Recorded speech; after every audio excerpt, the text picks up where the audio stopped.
welcome back to my channel.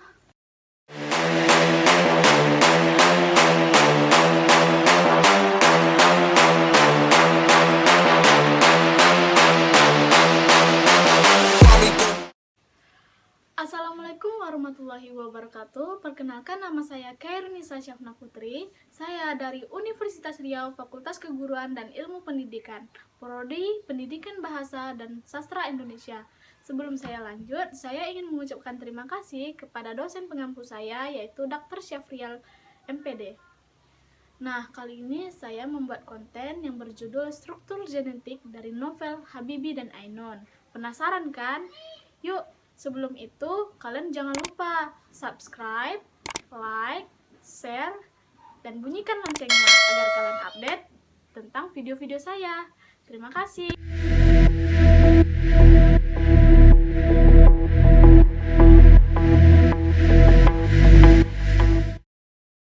Novel Ainun Habibie ini ditulis oleh Baharudin Jusuf Habibie atau biasa disebut dengan B.J. Habibie. Beliau pernah menjabat juga sebagai Presiden ketiga Indonesia.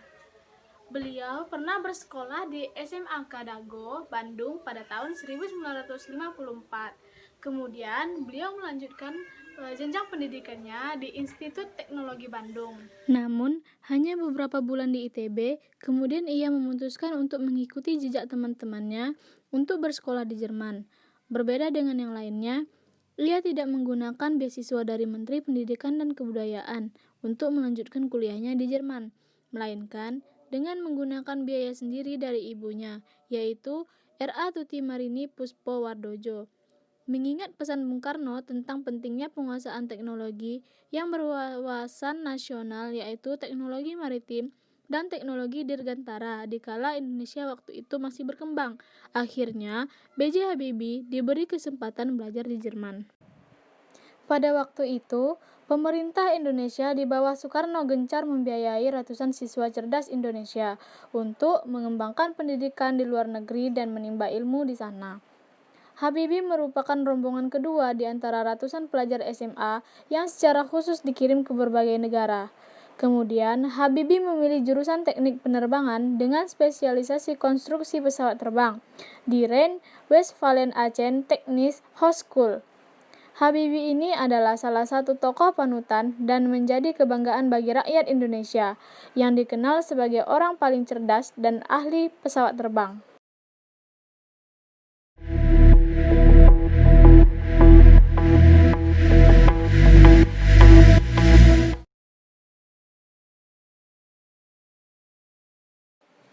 Habibie dan Ainun merupakan novel karya almarhum Baharudin Jusuf Habibie yang diterbitkan pada tahun 2010.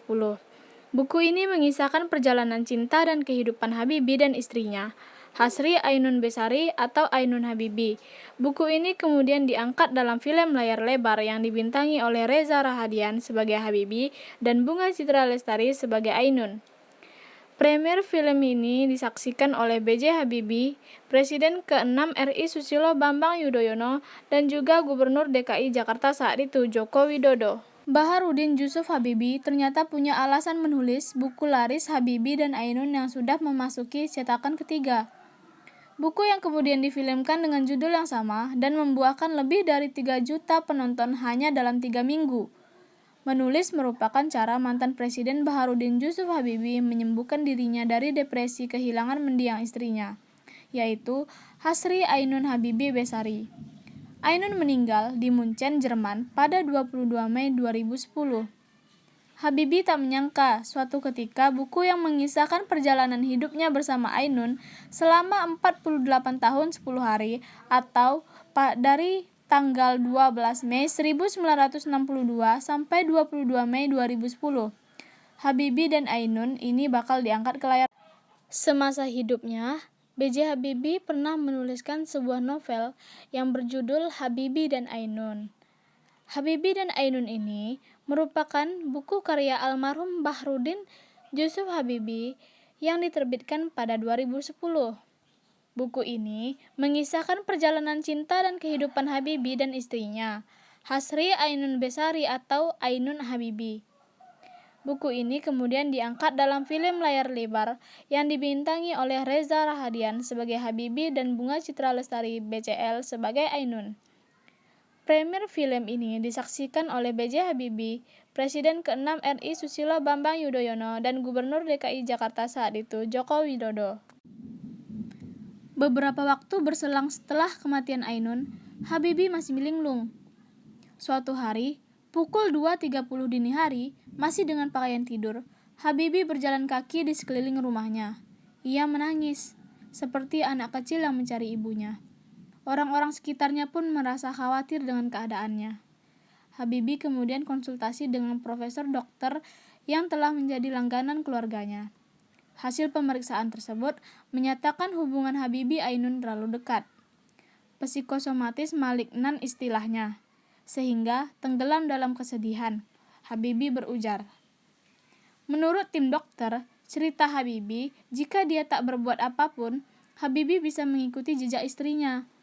Maka, dokter pun memberi 4 saran. Pertama, Habibie dirawat di rumah sakit jiwa. Kedua, tetap di rumah tapi ada tim dokter dari Indonesia dan Jerman yang ikut merawatnya. Pilihan ketiga, curhat kepada orang-orang yang dekat dengan Habibie dan Ainun. Dan yang pilihan keempat, dengan menulis. Kemudian, Menteri Negara Riset dan Teknologi ini menjawab, "Saya pilih menulis, saya pilih yang keempat," katanya. Pilihan Habibie tak salah. Ia pelan-pelan dapat menenangkan dirinya dan buku Habibie Ainun itu laris manis. Buku ini telah dicetak ke dalam beberapa bahasa, selain bahasa Indonesia tentunya, yakni seperti bahasa Inggris, Arab, dan juga Jerman. Dan dengan judul yang sama, buku ini pun difilmkan dan menyedot jutaan penonton. Saat wawancara berlangsung, film ini masih diputar di gedung-gedung bioskop, dan penonton film Habibie Ainun yang disutradarai oleh Fauzan Rizal ini sudah mencapai 3,3 juta penonton selama sekitar 3 minggu itu. Dalam doanya, Habibie kerap mendaraskan kalimat seperti ini kepada Sang Kholik. "Terima kasih telah melahirkan Ainun untuk Habibie, dan Habibie untuk Ainun." Untungnya, masa kebuntuan ini tidak berkepanjangan. Setelah itu, semangat Habibie muncul kembali. Dalam waktu setengah bulan berikutnya, ia menyelesaikan buku Habibie dan Ainun. Habibie bahkan sempat menambahkan puisi sebagai penutup buku laris itu.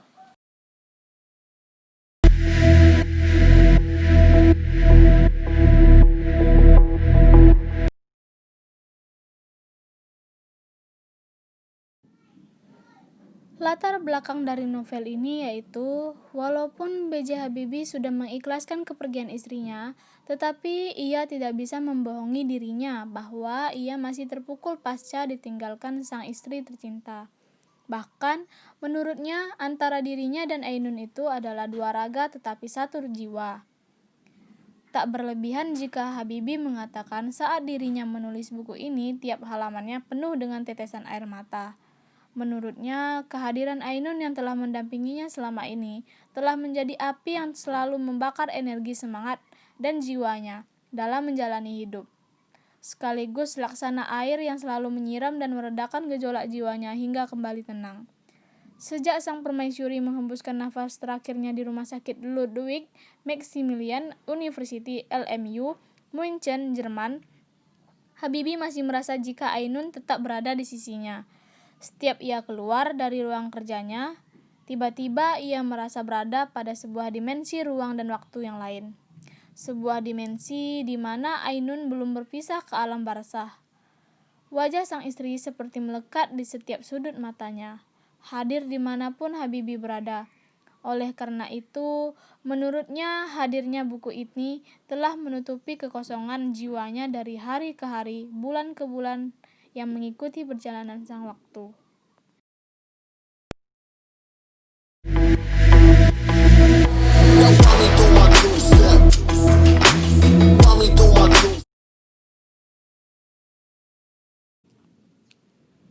Novel ini membawa kita seakan-akan berada di posisi penulis sendiri, yaitu Bapak B.J. Habibie. Juga dapat meningkatkan rasa nasionalisme kita saat membacanya nanti. Novel ini tidak hanya menceritakan kisah cinta, tetapi juga perjalanan hidup sang penulis. Buku ini mengajarkan beberapa hal yang penting di kehidupan kita, yaitu diajarkan arti sebuah cinta sejati yang jarang dimiliki oleh suatu hubungan, mengajarkan kesetiaan kepada pasangan, mengunggah kita menciptakan sesuatu, membangun rasa nasionalisme yang sudah tidak ada di zaman sekarang, serta membangkitkan semangat juang untuk berguna bagi semua dan bangsa. Pembaca pun ikut merasakan kisah yang terjadi di buku ini. Latar tempatnya pun menjadi daya tarik tersendiri bagi sang pembaca. Sungguh cerita yang sangat menginspirasi.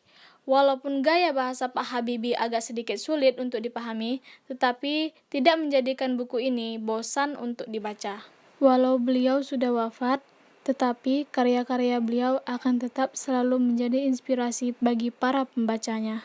B.J. Habibie pernah berkata, keberhasilan bukanlah milik orang pintar, namun keberhasilan itu adalah milik mereka yang senantiasa berusaha. Nah, sekian dari saya. Mungkin cuma itu yang dapat saya sampaikan. Apabila di dalam video tadi terdapat kesalahan, saya mohon maaf. Dan saya ingin kalian meninggalkan komentar di bawah ini agar video konten ini selanjutnya bisa lebih maju. Terima kasih. Wassalamualaikum warahmatullahi wabarakatuh.